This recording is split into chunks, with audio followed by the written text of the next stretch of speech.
wanted to do a video like this for ages to show you some of my favourite graffiti pieces, to show you how I've kind of been influenced artistically over the years, that kind of thing.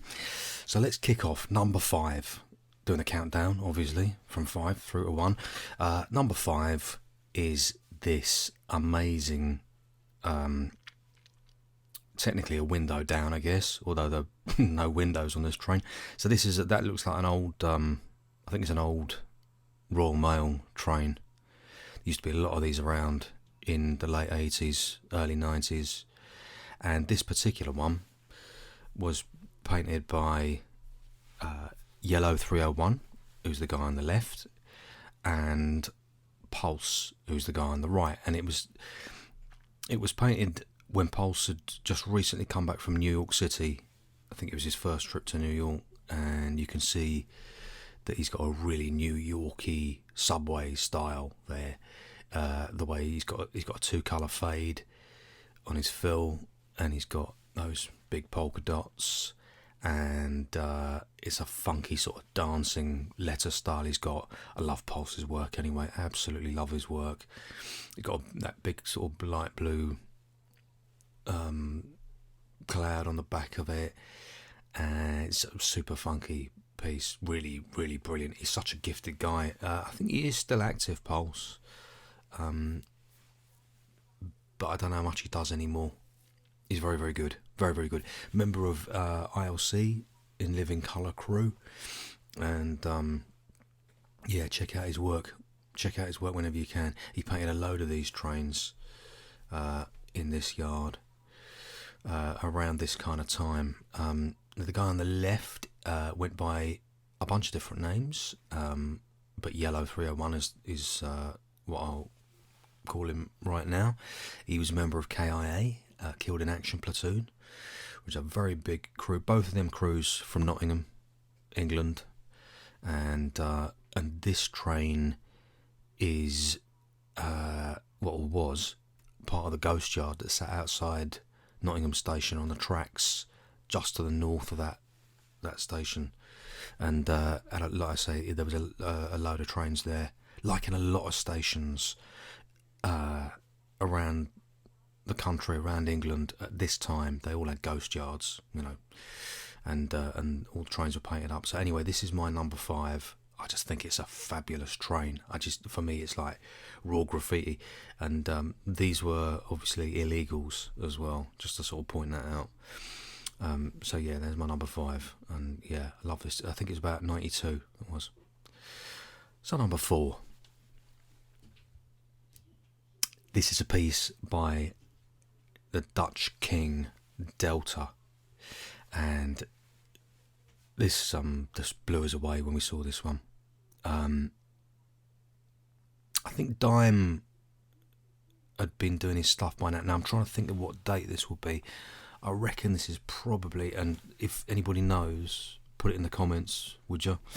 I reckon this has got to be 92, 93. And Dime has already kicked off his stuff by this point. You know, so we've seen mad 3D style graffiti and all that kind of thing. But Delta had this way of sort of, he took a genre and he just put a slant on it that nobody else had seen. And he's, as you can see, you know, the blue letters have got a sort of bevel on them. It's a really simple fill, but he's what he does with paint is so effective. And those yellow letters there just slightly pop off the wall, don't they? Just slightly pop off the wall. Just beautifully painted, beautifully crafted piece. So good. And so exciting to see this. First of all, I don't know where this is painted. I think it might have been in New York. I reckon it was probably New. And if I had to go right out on a limb, I'd probably say New York, Soho, someone like that. Could be completely wrong about that.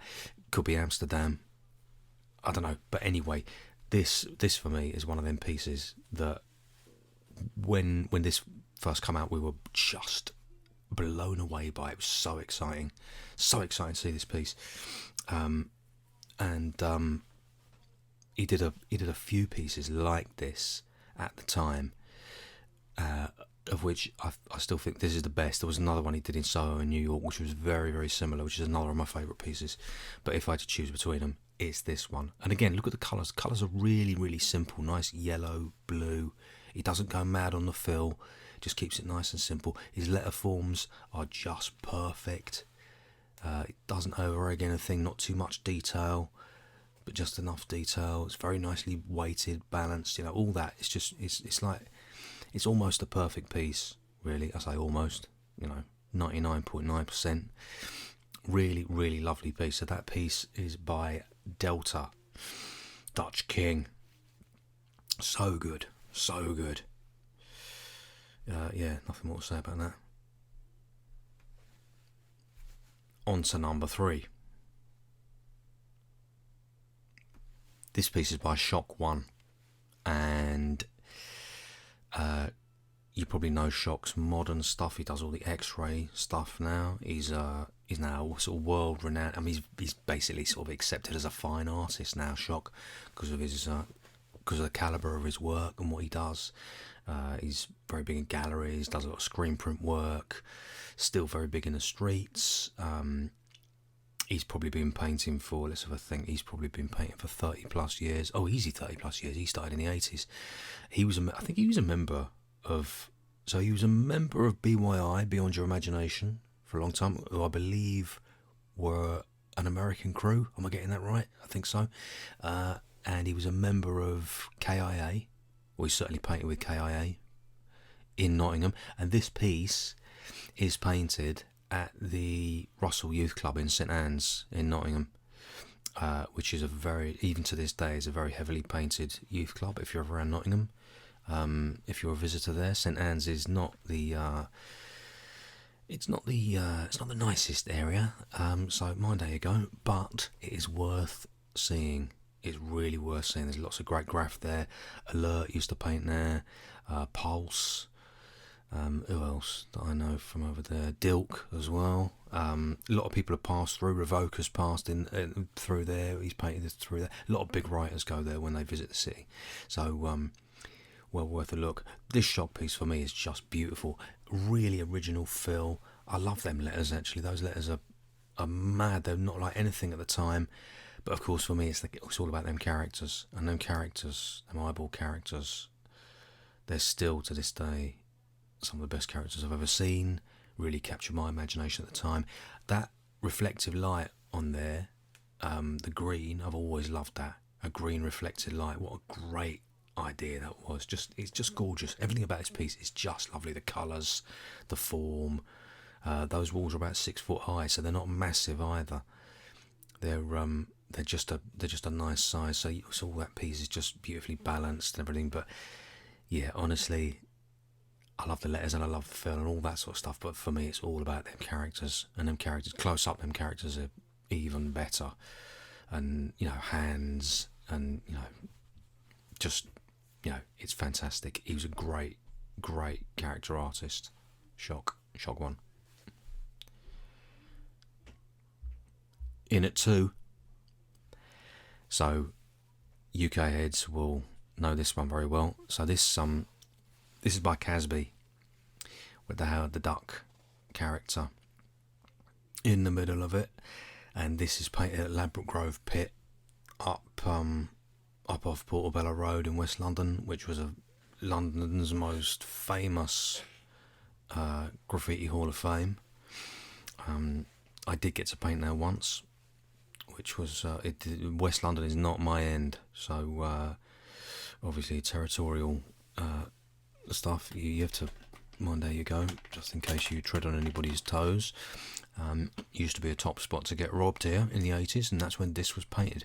It was painted in 1987, and it featured. Sorry, I'm eating while doing this. I'm not very good at it.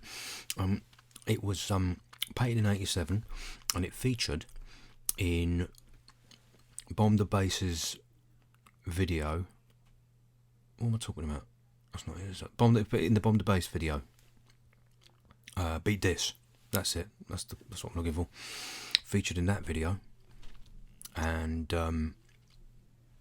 was a sort of, people who hadn't seen it already, it was an overnight sensation, and it just sort of solidified this piece's legendary status in the kind of UK graffiti old school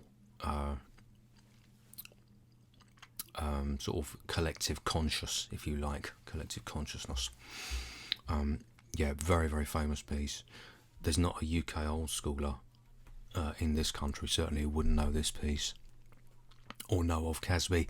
I don't think Casby is active anymore, sadly. He was very active at this time, and yeah, just a huge rep, a huge rep.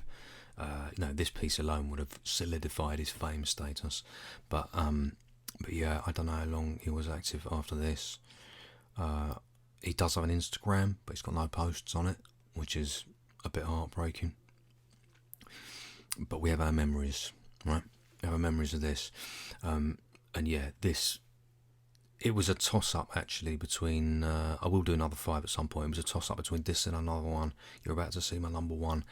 It was a toss-up between the number 1 and the number 2 spot, and in the end I put this at number 2, and the reason I did it is because I needed a character in at number 1, because really it was characters that influenced me the most, and I was very influenced by this Howard the Duck, but there was an artist who influenced me even more because of his characters, and you're about to see who is, because here we are at number 1. In at number 1 we have Hex, and this has got to be, if I'm wrong on these dates, by the way, just dive in the comments and give me a slap.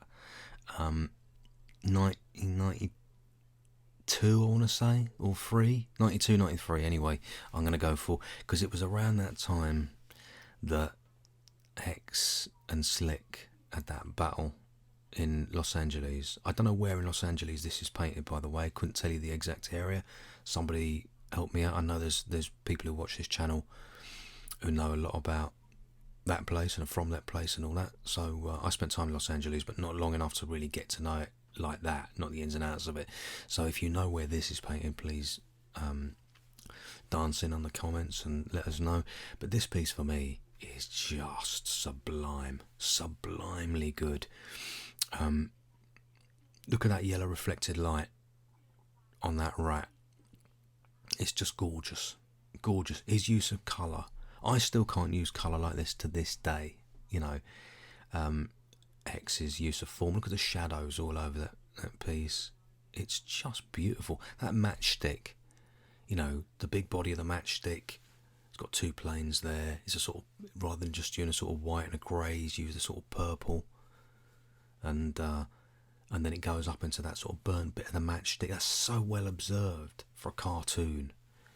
He's got great observation. That mouse trap is so exquisitely painted as well.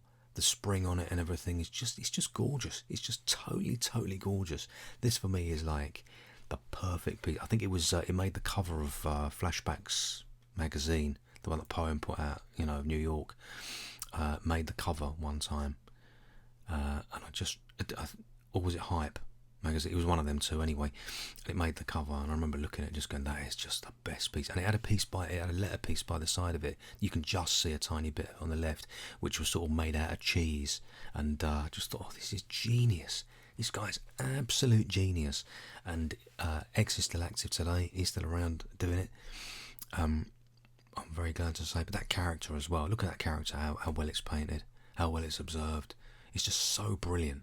So brilliant. This could only be better, in my opinion, if it had a big pair of glasses on and a big, you know, baseball cap at a jaunty angle. You know, is the only way this could possibly be better. So that's my number 1, and I'm going to wrap up there. But thanks for watching, and I'll be back soon. Cheers.